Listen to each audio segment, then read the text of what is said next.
Assalamualaikum warahmatullahi wabarakatuh. Waalaikumsalam warahmatullahi wabarakatuh. Bismillahirrahmanirrahim. Alhamdulillahi rabbil alamin.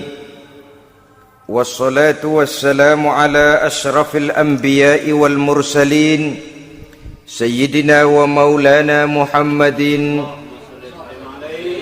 wa ala alihi wa ashabihi al-mujahidin at-tahirin, amma ba'du. Saudara-saudara kaum muslimin seiman dan sekeyakinan yang berbahagia, saudara-saudara kaum muslimin rahimakumullah, kenapa kita lebih dahulukan menanamkan jiwa, roh dan semangat tauhid ini kepada anak-anak kita? Pertama, kita tidak hanya ingin sekedar mempunyai anak yang pintar, tetapi lebih daripada itu kita pun ingin mempunyai anak yang benar. Segala macam disiplin ilmu, segala macam bentuk penalaran ilmiah dan pengisian intelektualitas manusia mungkin di satu sisi akan membuat dia pintar, tapi di sisi lain belum tentu akan membuat dia benar. Nabi pernah memberikan peringatan, man izdada ilman walam yazdad huda lam yazdad minallahi illa bu'da. Orang yang hanya bertambah ilmu pengetahuannya tapi tidak bertambah hidayah dari Allah, tidak makin mantap keimanannya, maka seluruh nilai-nilai ilmunya hanya akan menjauhkan dia dari Allah Subhanahu wa ta'ala. Dan adalah lebih merupakan azab daripada nikmat kalau kita diberikan ilmu pengetahuan yang hanya akan menyebabkan kita semakin jauh dari Allah Subhanahu wa ta'ala. Yang kedua, sesungguhnya roh, jiwa dan semangat tauhid yang melekat dalam diri anak pada puncaknya akan melahirkan satu disiplin murni yang tumbuh dari dalam dirinya sendiri, di mana si anak dalam kehidupannya merasakan dimanapun dia berada, kemanapun dia pergi, ia selalu merasakan kehadiran Allah dekat dalam hidupnya.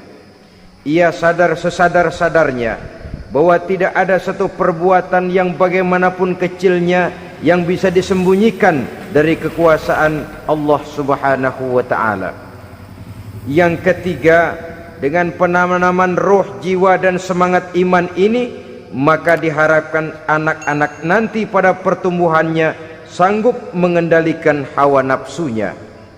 Dengan kata lain, bahwa penanaman jiwa tauhid, penanaman roh dan semangat keimanan ini merupakan kondisi dasar yang harus dilakukan sebelum yang lain-lainnya. Kemudian pendidikan kedua yang diberikan oleh Al-Quran melalui contoh dan model dengan Luqmanul Hakim ini, setelah menanamkan tauhid, ditanamkanlah kepada si anak ini rasa hormat kepada orang tuanya. Wa wassaynal insana biwalidayhi, dan kami wasiatkan kepada manusia untuk berbakti kepada ibu bapaknya. Hamalathu ummuhu wahnan ala wahnin, karena ibunya telah mengandungnya dengan kepayahan di atas kepayahan, maksudnya dengan kepayahan dan kelelahan yang berlipat ganda. Sehingga ketika Rasul ditanyakan orang, ya Rasul, siapa yang paling harus saya taati di dunia ini? Beliau menjawab, ibumu. Kemudian siapa lagi ya Rasul? Ibumu. Setelah itu siapa lagi ya Rasul? Ibumu. Dan kemudian siapa ya Rasul? Bapakmu. Ibu, ibu, ibu, bapak. Bahkan al-jannatu tahta aqdamil ummahat, surga berada di bawah telapak kaki ibu. Bagaimana menanamkan rasa hormat kepada orang tua di hati anak? Tentu yang pertama, bagaimana orang tua bisa memberikan keteladanan. Marilah kita sebagai orang-orang tua ini menyadari bahwa sebelum anak kenal sekolah dasar, sebelum anak kenal TK, ibtidaiyah, sanawiyah sampai kepada perguruan tingginya, yang pertama dia kenal adalah lingkungan rumah tangganya, gurunya adalah ibu bapaknya.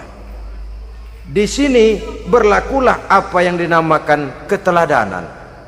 Keteladanan jauh lebih berhasil daripada sekedar teori-teori yang muluk. Keteladanan jauh lebih berhasil daripada berbagai macam indoktrinasi dan penataran. Kurangnya keteladanan akan menyebabkan anak mencari pola. Apabila kita orang tua ini tidak bisa memberikan keteladanan yang baik kepada anak-anak kita, maka pada suatu saat anak-anak akan menganggap enteng dan kehilangan wibawa kita sebagai orang tua di mata mereka. Dikala itu akan sangat sulit kita membentuk kepribadian mereka. Bukankah di zaman sekarang ini kita banyak mengalami krisis wibawa, krisis figur? Ada yang karena rapotnya merah melulu, gurunya dikeroyokin. Pak guru pulang sekolah dicegat. Bahkan nyaris ada orang tua pernah dibunuh oleh anaknya sendiri. Dan lain sebagainya, kasus-kasus yang sebenarnya tidak perlu terjadi karena memang bukan saja bertentangan dengan nilai budaya kita sebagai bangsa, tapi juga bertentangan dengan ajaran agama kita sendiri. Krisis wibawa, krisis figur yang juga akibatnya harus kita sadari banyak faktor yang membentuk kepribadian anak. Pergaulannya, yang dibacanya, yang ditontonnya, yang disaksikannya di dalam kehidupan. Benar kita menyekolahkan mereka, tapi berapa jam mereka di sekolah? 6 jam, 7 jam paling lama. Sedangkan mereka hidup satu hari satu malam 24 jam. Kalau cuma 7 jam di sekolah, ini berarti lebih banyak dia di luar sekolah. Dan di luar sekolah itu artinya ya rumah tangganya, ya temannya, ya lingkungan di mana dia tinggal, yang seluruhnya sangat besar pengaruhnya dalam ikut membentuk kepribadian anak-anak kita. Saya katakan tadi, di samping kita menghadapi perang akidah, kita pun berhadapan di dalam perang menghadapi peradaban dan kebudayaan yang bukan saja menjauhkan kita dari agama, tetapi sanggup menghancurkan moral daripada anak-anak kita. Secara pribadi, saudara-saudara, saya iri, saya kagum misalnya dengan kemajuan yang diperoleh oleh negara tetangga kita, Jepang misalnya. Padahal tahun 45 ia pun hancur lebur oleh meledaknya atom di Hiroshima dan Nagasaki. Tapi bagai satu tenaga raksasa kemudian Jepang bangkit menjadi satu negara superpower di Asia. Bahkan gurunya saja Amerika sekarang ini kewalahan menghadapi perang dagang dengan Jepang ini. Dan yang menarik, Jepang bisa maju dan modern dengan tetap menjadi Jepang, tanpa harus kehilangan identitasnya sebagai satu bangsa, tanpa harus kehilangan kepribadiannya sebagai satu bangsa. Sebagai negara yang sedang berkembang, kita sering latah. Kita ingin meniru barat, tapi bukan teknologinya, westernisasinya yang kita tiru. Bukan isinya, kulitnya yang kita ambil. Akibatnya apa? Modernnya belum, orangnya sudah barat. Bergaulnya sudah cara barat, berumah tangganya sudah cara barat, berpakaiannya sudah cara barat, mendidik anaknya sudah cara barat. Di mana ketemu orang tua cukup hello daddy. Kulitnya kita ambil, sementara isinya kita campakkan. Ironi dan menyedihkan. Padahal kita sesungguhnya bisa maju dan modern, bisa mengejar segala ketinggalan dan keterbelakangan kita dengan tetap menjaga nilai-nilai luhur budaya kita sebagai satu bangsa, mengambil isinya dan kalau memang tidak perlu lalu mencampakkan kulitnya. Pengaruh peradaban dan kebudayaan yang menghancurkan moral daripada anak-anak kita oleh pesatnya arus teknologi, oleh pesatnya arus komunikasi, di mana hal-hal yang terjadi di belahan dunia lain dapat kita saksikan hari ini juga melalui layar televisi. yang terjadi di Amerika, di Eropa, di Afrika, di ujung dunia yang paling ujung sekalipun, di ujung dunia yang paling ujung, hari ini kejadian, hari ini sudah bisa kita saksikan. Pesatnya arus komunikasi, kalau jatuh ke tangan anak-anak kita yang belum mempunyai filter daya saring positif, akan dicerna oleh mereka tanpa memilah dan memilih. Akibatnya orang kampung bilang kelolodan. Makan nggak dikunyah lagi, tentu saja akhirnya kelolodan, dan kalau sudah kelolodan menyusahkan kita seluruhnya. Oleh karena itu budaya menghormati orang tua perlu dijaga, perlu dipelihara dan diwariskan kepada anak-anak kita. Tali silaturahmi sehingga ada respeknya kepada orang tuanya. Jangan bapaknya dianggap CS,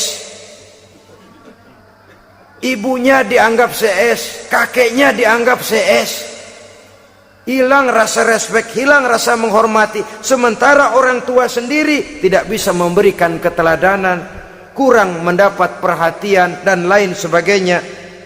Apalagi kalau baik ibu maupun bapak adalah orang-orang karier yang setiap hari sibuk menghadapi tugas masing-masing. Bapak sibuk rapat, pindah kantor sana kantor sini, ibu sibuk arisan, besarlah anak-anak di tangan pembantu dan lain sebagainya, sehingga dia merasa kurang mendapat perhatian, dan ini akan ikut membentuk warna dari kepribadian yang dimilikinya. Sampai kepada pelosok-pelosok desa, jaringan televisi memang menguntungkan. Tapi kalau sudah sampai kepada menayangkan budaya-budaya yang tidak sesuai dengan pola di mana mereka tinggal, pola lingkungannya, dan ingin mereka terapkan dalam kehidupan, ironi dan menyedihkan. Maka sering dikatakan, jikalau ABRI masuk desa, rakyat beruntung. Jikalau listrik masuk desa, rumah jadi terang. Jikalau koran masuk desa, rakyat jadi cerdas. Jikalau hakim masuk desa, rakyat lalu sadar hukum. Tapi jikalau maksiat dan munkarat masuk desa, minuman keras masuk desa, judi masuk desa, pelacuran masuk desa, rakyat tentu kiamat. Dan kita harus punya budaya untuk memilah dan memilih, mempunyai filter untuk jadi daya saring positif. Oleh karena itu saudara-saudara, tahap kedua setelah menanamkan jiwa tauhid kepada anak, tanamkan rasa hormat kepada orang tuanya. Orang tua itu ibu bapaknya, orang tua itu guru-gurunya yang mengajarkan dia, atau yang dianggap tua yang lebih senior dari dia. Karena tidak ada satu peradaban yang berdiri sendiri. Bagaimanapun maju dan modernnya kita sekarang, tentu merupakan mata rantai yang berkaitan dari generasi terdahulu. Ini yang kedua. Setelah tauhid, berbakti kepada ibu dan bapak. Tidak ada satu kebahagiaan yang bisa ditegakkan di dunia ini tanpa doa, tanpa restu daripada ibu dan bapak. Ini keramat hidup. Doanya dikabul Allah dan kutuknya juga dikabul oleh Allah Subhanahu wa ta'ala. Jadi mendidik anak setelah menanamkan jiwa tauhid, menanamkan rasa hormat dan taat berbakti kepada ibu bapaknya. Itu yang kedua. Kemudian yang ketiga, melalui model Luqman, Quran mendorong kita untuk mendidik anak, menanamkan etika otonom. Apa itu? Ya bunayya innaha intaku mithqala habbatin min khardalin fatakun fi sakhratin aw fis samawati aw fil ardi ya'ti biha Allah. Wahai anakku, sesungguhnya kalau ada satu kebaikan yang kamu kerjakan, kecil, tidak nampak oleh pandangan mata yang zahir, yang kecil itu tersembunyi di puncak langit, di dasar bumi yang paling dalam, atau di tengah batu hitam sekalipun, Allah pasti mengetahuinya dan pasti akan memberikan balasan yang seadil-adilnya. Pendidikan apa ini? Pendidikan moral, menanamkan etika otonom. Nah, kau berbuat baik jangan karena dilihat orang. Kau tidak mau melakukan kejahatan, jangan cuma karena ada polisi. Kalau ada polisi kau tidak mau jahat, kucing juga begitu. Coba lihat kucing, taruh ikan asin di piring kaleng, tongkrongin, aduh kucing kalem, sopan, tenang. Sedikit kita lengah, habis ikan digarap. Tapi ditanamkan satu kesadaran, kemanapun kau pergi, apapun yang kau kerjakan, tersembunyi di tengah batu, di dasar bumi, di puncak langit, Allah pasti tahu. Dalam bahasa yang ringan, kita ini diawasi oleh 2 hiperkomputer yang maha sensitif, produksi langit, mereknya Rokib dan Atid. Itu komputer yang sangat peka dan sensitif. Jangankan kita berbuat, kita berniat baik saja, komputer sudah nyatet sendiri. Inilah yang orang sekarang namakan waskat, pengawasan malaikat. Kalau hidup sudah merasa diawasi oleh malaikat, waskat berhasil. Tapi kalau waskat sudah diawasi malah nekat, itu yang gagal. Atau yang diawasi dan yang mengawasi sama-sama sepakat, itu juga bisa cincai. Saudara-saudara kaum muslimin rahimakumullah, waskat dalam pengertian kita muslim, bagaimana hidup ini merasakan diawasi oleh malaikat. Intelektualitas yang tinggi sekalipun, IQ yang nilainya plus sekalipun, disiplin ilmu yang bagaimanapun banyak yang memenuhi benak kita, tanpa diiringi oleh etika otonom, orang sering mencari celah dan kesempatan. Mencari celah dan kesempatan. Tapi kalau sudah merasa, kemanapun saya pergi, dimanapun saya berada, kebaikan bagaimanapun sekecilnya saya lakukan, toh Allah pasti akan memberikan balasan. In khairan fa khairun, wa in syarran fa syarrun. Jikalau baik, baik balasan yang kita terima. Jikalau jahat, jahat kejahatan yang kita terima. Kalau sudah ke arah ini kita berpikir, maka sesungguhnya kalau kita berbuat baik kepada orang lain, hakikatnya kita sudah berbuat baik kepada diri kita sendiri. Lalu tidak ada merasa rugi berbuat baik kepada orang, karena manakala dia melakukan kebaikan kepada orang lain, artinya dia sudah berbuat baik untuk dirinya sendiri. Jadi setelah tauhid, kemudian berbakti kepada ibu bapak, yang ketiga baru pendidikan tentang akhlak, tentang moral. Pola ini yang sering terlupakan oleh kita, bahwa bagi kita itu pendidikan tidak lain upaya mencerdaskan otak anak. Jangan sampai sebab ini kelihatannya pembangunan makin maju, persaingan hidup makin tajam, tensi ekonomi semakin tinggi, sementara jumlah tenaga kerja dengan lapangan kerja yang tersedia jauh dari mencukupi. Jikalau tidak membekali anak dengan pendidikan yang menunjang lapangan pekerjaan, orang tua khawatir, takut sekali anaknya jadi gelandangan. Dikhawatirkannya kehidupan dunia ini, sementara dia lupa kalau anaknya bisa jadi gelandangan di akhirat. Padahal selama-lamanya gelandangan di dunia paling seumur manusia itu 60 tahun, 70 tahun lah umur orang sekarang. 70 itu sudah luar biasa itu. Tapi kalau harus menggelandang di akhirat, menjadi gelandangan di akhirat, alangkah menyedihkannya.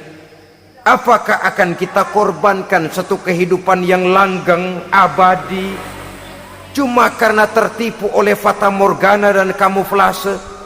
Kita korbankan yang sedikit, kita korbankan yang besar karena kita memilih yang sedikit. Dalam bahasa Al-Quran memang pernah diceritakan hidup ini hakikatnya perlombaan, saudara-saudara. Perlombaan. Dan di dalam perlombaan itu ada yang menang, ada yang kalah. Al-Quran lalu memberikan peringatan, Alhaakumut takatsur, kamu telah lalai karena berlomba-lomba memperbanyak harta. memperbanyak, mempertinggi pangkat dan kedudukan, hatta zurtumul maqabir, sampai kamu akan masuk ke liang kubur baru sadar. Apalagi kalau nafas sudah sampai di tenggorokan, persis Fir'aun sudah tenggelam di lautan merah, mau mampus, baru dalam sekaratnya amantu bi Rabbi Musa wa Harun. Kalau begini caranya, saya juga percaya kepada Tuhan Musa dan Harun, percaya kepada Allah. Sudah mau mati, baru amantu bi Rabbi Musa, kami percaya kepada Tuhan Nabi Musa, kata Fir'aun. Malaikat maut kesel benar, dilelepin terus di laut, mampus tuh sekalian. Hidup ini memang kita berlomba, berlomba dengan waktu, berlomba dengan umur, berlomba dengan tenaga, berlomba dengan tetangga. Yang jangankan kita sampai mundur, berhenti saja sejenak, kita akan ditinggalkan oleh yang lain. Tiada kata mundur, bahkan tiada kata berhenti. Sekali kita melangkah, melangkahlah terus, tapi berlombalah seperti yang dikehendaki Quran, fastabiqul khairat, berlomba-lombalah di dalam kebajikan.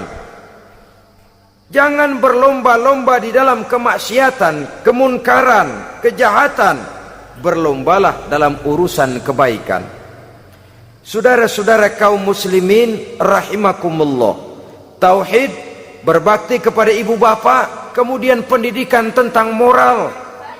Apabila pendidikan tentang moral sudah tertanam, barulah lihat bakat si anak, kemana bakatnya. Anak saya kelihatannya dari kecil demennya main bedil-bedilan saja. Abri kali itu. Kirim ke Magelang, masukkan akabri. Tapi dengan syarat 3 itu tadi.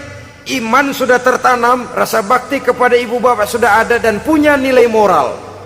Sehingga boleh jadi nanti dia menjadi jenderal yang beriman, yang berbakti kepada ibu bapaknya, dan punya moral yang tinggi.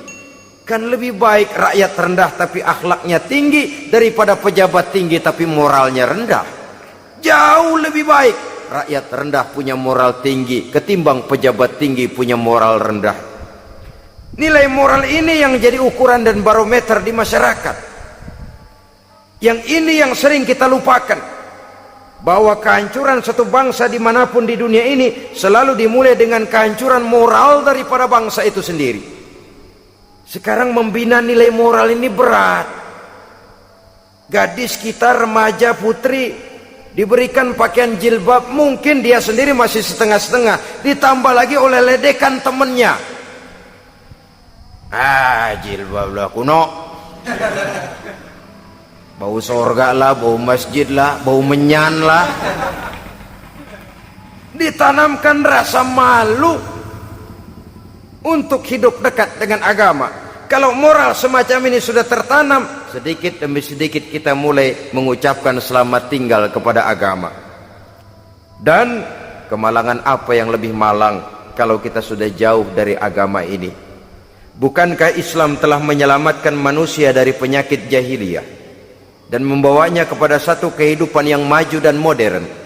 Kalau kita tinggalkan Islam ini, bukankah artinya kita akan kembali kepada satu zaman jahiliyah? Hanya saja jahiliyah itu berada di abad modern. Versinya tentu lebih modern. Kalau zaman jahiliyah dulu mabuknya pakai arak, zaman sekarang sudah macam-macam orang bisa mabuk. Kalau zaman jahiliyah dulu anak perempuan dikubur hidup-hidup, zaman sekarang kadang-kadang belum sempat lahir ke dunia, malah sudah dibunuh lebih dahulu. Versinya saja yang berbeda. Kalau di zaman jahiliyah dahulu manusia menyembah batu yang bernama Latta, Uzza, Manat dan Hubal, di zaman jahiliyah modern sekarang ini orang sering menyembah kepala bagiannya, sering menyembah atasannya, sering menyembah komputer, sering menyembah teknologi modern yang lebih diyakininya daripada Allah sebagai keyakinan sentral di dalam hidupnya. Saudara-saudara kaum muslimin rahimakumullah. Jadi yang ketiga, nilai moral yang ditanamkan kepada anak-anak kita supaya dia bisa menghadapi tantangan-tantangan hidup yang semakin berat ini dengan tetap berpegang teguh kepada nilai-nilai moral yang diwarnai oleh jiwa keimanannya yang bersumber dari ajaran agamanya. 3. Kemudian yang keempat, barulah tatanan kehidupan sehari-hari. Apa kata Luqman? Ya bunayya aqimis shalah. Setelah bertauhid, berbakti kepada ibu bapa, punya nilai moral. Ya bunayya aqimis shalah, nak dirikan solat. Rumah tangga muslim, anak berumur 7 tahun sudah berani meninggalkan solat. Kata Nabi, pukul. Bukan untuk menyakiti, untuk mendidik, karena sayang kepada anak. Saudara-saudara, kita khawatir betul kepada anak. Kalau dia pulang dari sekolah, buru-buru kita sebagai orang tua bertanya, sudah makan nak? Sudah istirahat nak? Tapi jarang kita sebagai orang tua melontarkan, sudah sholat nak? Bahkan kita bisa memberikan sugesti kepada anak. Nah, kalau kau naik kelas 1 sampai naik ke kelas 2, bapak beliin sepeda. Tamat SD nak, motor. Tamat SMP nak, ke Bali kita. Tamat SMA nak, Singapura. Saudara-saudara, tapi kalau untuk urusan sholat misalnya, kita tidak pernah memberikan sugesti kepada anak-anak kita. Nah, kalau kau hafal Fatihah lengkap dengan artinya, bapak beliin sepatu. Nah, kalau kau bisa sholat dengan baik, cukup syarat rukunnya, bapak beliin sepeda. Ada rangsangan, ada sugesti yang membuat anak lebih tergerak untuk hidup dalam suasana keagamaan. Ya bunayya aqimis shalah, nak dirikan solat. Sebab ini sandaran vertikal yang paling langsung antara manusia dengan Tuhannya. Menyadari bahwa sepanjang yang bisa dilakukan oleh manusia hanyalah berusaha, dan kepastian sepenuhnya ada di tangan Allah. Dengan solat kepribadianmu diperteguh, dengan solat sandaran vertikalmu kepada Allah diperkuat. Dan pada waktunya nanti Al-Quran memberikan bimbingan, hendaklah minta tolong kepada Allah dengan sabar dan tetap mendirikan solat. Ya bunayya aqimis shalah. Setelah itu, wa'mur bil ma'rufi wanha 'anil munkar. Tegaklah membina yang ma'ruf, tegaklah mencegah yang munkar. Ini sikap hidup sudah. Solat tadi tugas hidup. Lalu sikap hidup tampil di tengah masyarakat, membina yang ma'ruf, mencegah yang munkar sesuai dengan kesanggupan masing-masing. Bukankah setiap kita kepingin punya anak yang bermanfaat, setidaknya bagi keluarganya, syukur kalau bisa bagi lingkungannya, bagi masyarakat, bangsa dan negaranya. Dan satu di antara tanda orang yang bermanfaat, kalau dia bisa hidup menjadi penganjur yang ma'ruf dan pencegah yang munkar. Dan itu kalau tidak ada hidayah, sulit orang mau melaksanakan itu. Sebab apa? Ada kecenderungan belakangan ini di mana agama dianggap urusan pribadi. Sehingga orang lalu sering bilang, jangan bawa-bawa agama dah, itu kan bukan urusan agama. Ini sudah ciri berpikirnya sekuler. Jangan bawa-bawa agama. Agama urusan pribadi, artinya orang mau sholat mau enggak jangan bilang apa-apa dah, urusan dia sendirian. Dia mau puasa dia enggak, merdeka saja, urusan pribadi. Agama bukan persoalan pribadi. Apalagi jika sudah menyangkut amar ma'ruf dan nahi munkar, siap menegakkan yang baik, mencegah yang munkar, untuk tegaknya satu masyarakat yang diwarnai oleh kebaikan dan terhindar dari segala macam kejahatan. Dan terus ayat-ayat selanjutnya mencerminkan sikap hidup. Namun yang intinya, cara mendidik anak yang baik yang dicontohkan oleh Al-Quran dengan Luqmanul Hakim sebagai model. Pertama, tanamkan tauhid. Yang kedua, tanamkan rasa hormat dan berbakti kepada ibu bapaknya. Yang ketiga, tanamkan moral, nilai akhlak yang tinggi. Setelah itu yang keempat, biasakan hidup dalam suasana keagamaan. Kontrollah sholatnya, kontrollah baca Qur'annya, kontrollah puasanya di bulan Ramadan. ajaklah anak-anak sholat berjamaah, sehingga dengan demikian dia terbiasa oleh satu suasana yang mendekatkan dia dengan nilai agamanya. Dari sana diharapkan nilai-nilai ilmu yang didapatnya dari bangku sekolah akan menciptakan keseimbangan dengan yang ditanamkan oleh orang tuanya dalam bentuk yang dijelaskan oleh surah Luqman itu tadi. Sehingga apabila keseimbangan ini terwujud, akan menjalin keseimbangan dalam pola berpikir, dan keseimbangan dalam pola berpikir akan melahirkan keseimbangan dalam perbuatannya. Terwujudlah kita harapkan insan yang fid dunya hasanah wa fil akhirati hasanah. Inilah harapan kita semua. Mudah-mudahan Allah memberikan kekuatan kepada kita untuk mewariskan nilai-nilai yang baik kepada generasi yang akan datang, sehingga esok harus lebih baik daripada hari ini, dan lusa harus lebih baik dari. Terima kasih dan mohon maaf. Wassalamualaikum warahmatullahi wabarakatuh. Waalaikumsalam warahmatullahi wabarakatuh.